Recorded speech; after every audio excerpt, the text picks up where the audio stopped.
Hello friends, welcome back to our channel. 'Taraswami' movie అయితే చూసాను. అదే మన ధనుష్ గారి క్యారెక్టర్ నేమ్ అండి ఇందులోని. 'తార' మూవీ ఇప్పుడే చూసైతే రావడం జరిగిందండి. ఫైనల్లీ మూవీ అయితే నేను చూసానండి. కంప్లీట్ అయిపోయింది మూవీ అనేది. రన్ టైమ్ కొంచెం ఎక్కువైనా కూడా మూవీ మాత్రం చాలా బాగుంటుందండి. ఫస్ట్ ఫస్ట్ హాఫ్ కన్నా సెకండ్ హాఫ్ మాత్రం హైలైట్ అనిపించిందండి. ఒక్క పాయింట్ గుర్తుపెట్టుకోండి. చాలామంది మూవీ స్టార్ట్ అయిన ఒక పావుగంట, 20 నిమిషాలు, 10 నిమిషాల తర్వాత వెళ్తే మాత్రం మీరు వేస్ట్ అయిపోయినట్టేనే. ఎందుకంటే స్టార్టింగే ఓపెనింగ్ సీన్ మాత్రం హైలైట్ అండి. అది నేను చెప్పడం కాదు. మూవీ చూసిన తర్వాత మీకే తెలుస్తుందండి. సో, నేనైతే నాన్ స్పాయిలర్ రివ్యూ అయితే ఇవ్వబోతున్నానండి. సో, చాలామంది ఇంకా ఎవరైనా మన వీడియోస్ సబ్స్క్రైబ్ చేసుకోకపోతే మాత్రం మన ఛానల్‌ని వెంటనే సబ్స్క్రైబ్ చేసుకోండి.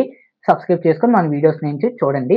సో, ఆల్రెడీ సబ్స్క్రైబర్స్ అయిపోతే మాత్రం మీ ఫ్రెండ్స్ అండ్ ఫ్యామిలీ మెంబర్స్‌కి మన వీడియోస్‌ని షేర్ చేయండి. స్టోరీ విషయం కంటానా ముందుగా 'Por Thozhil' movie. So, previous movie director 'Por Thozhil' తీశారండి. ఈ డైరెక్టర్ విఘ్నేష్ రాజా.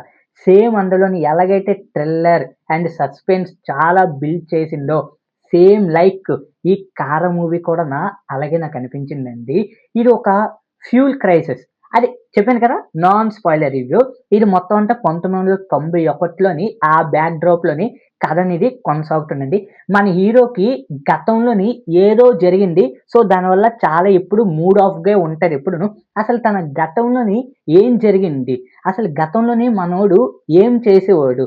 ఎందుకు అది వదిలేసి తన గతాన్ని వదిలేసి ఎందుకు ఇక్కడికొచ్చాడు?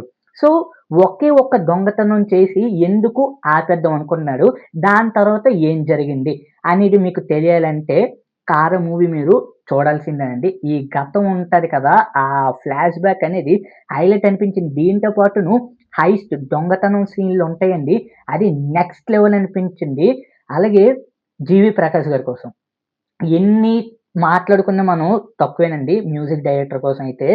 హైలైట్ అనిపించింది. బ్యాక్‌గ్రౌండ్ స్కోర్ మాత్రం మెయిన్‌లీ 'కన్నమ్మ' సాంగ్ ఉంటది. హైలైట్ అది రోజుకి వింటానండి నేను టీవీలోని. రోజుకి వింటాను. యూట్యూబ్‌లోకెళ్ళడం డైలీగా వింటానండి ఆ సాంగ్ మాత్రం. హైలైట్ అనిపించింది. మెయిన్ నేను ఆహ్, డైరెక్టర్ కోసం గాని, ధనుష్ గారి కోసం గాని కాకుండాన ఈ సాంగ్ కోసమే నేను మెయిన్ ఎళ్ళానండి. సో, మళ్ళీ మన ధనుష్ అన్న మళ్ళీ హిట్ కొట్టేసాడండి. చెప్తున్నాను కదా! మళ్ళీ హిట్ కొట్టేసాడు. ఎలాగా? అసల ఎలాగ ఎంత సాధ్యం ఎలాగా? Back to back black busters అన్న ఎలాగ ఇంత సాధ్యమో నాకు ఇప్పటికి కూడా అర్థం కావట్లేదు. మీరు 'అడివిశేష్' గారిది 'డెకాయిట్' మూవీ చూసారా? అందులో కూడా స్టోరీ లైన్ ఎలాగా ఒక దొంగతనం చేసి హీరో ఆగిపోదాం అనుకుంటాడు. సో, మన హీరో కూడాన ధనుష్ గారు సేమ్ అలాగే చేద్దాం అనుకుంటారు. అసల ఆ దొంగతనం ఎందుకు చేద్దాం అనుకుంటారు. ముందు కూడా మనోడు దొంగే. సో, అది విడిచిపెట్టేసి ఇంటికొచ్చేస్తాడు. సో, ఇప్పుడు మళ్ళీ ఎందుకు దొంగతనం చేద్దాం అనుకుంటాడు. అలాగే హీరో, హీరోయిన్ పరిచయం ఎలాగుంటది?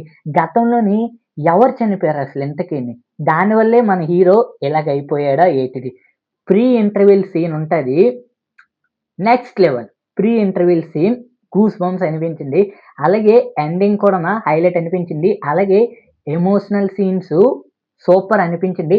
మొత్తానికి నా ఒక్క రేటింగ్ 3/5 చాలా బాగా నచ్చింది నాకు మూవీ మాత్రం. ఇలాంటి మూవీస్ థియేటర్స్‌లోని ఎక్స్‌పీరియన్స్ చేస్తే హైలైట్ అనిపించిందండి. ఇలాంటి మూవీస్ మాత్రం మిస్ కాకండి. అలాగే ధనుష్ గారి మూవీస్ మాత్రం అసలు మిస్ కాకండి. Back to back blockbusters చెప్పలేమింకా. చెప్తున్నాను కదండీ! మ్యూజిక్ డైరెక్టర్ మ్యూజిక్ కూడాన హైలైట్ అనిపించింది. బ్యాక్‌గ్రౌండ్ స్కోర్ కూడాన. మొత్తం ఓవరాల్‌గా డైరెక్షన్, స్క్రీన్ ప్లే కానీ ఫస్ట్ హాఫే కొంచెం స్లోగా అలాగని ఫస్ట్ హాఫ్‌లో కూడాన సీన్స్, యాక్షన్ సీన్స్ ఇయన్నీ ఉంటాయండి.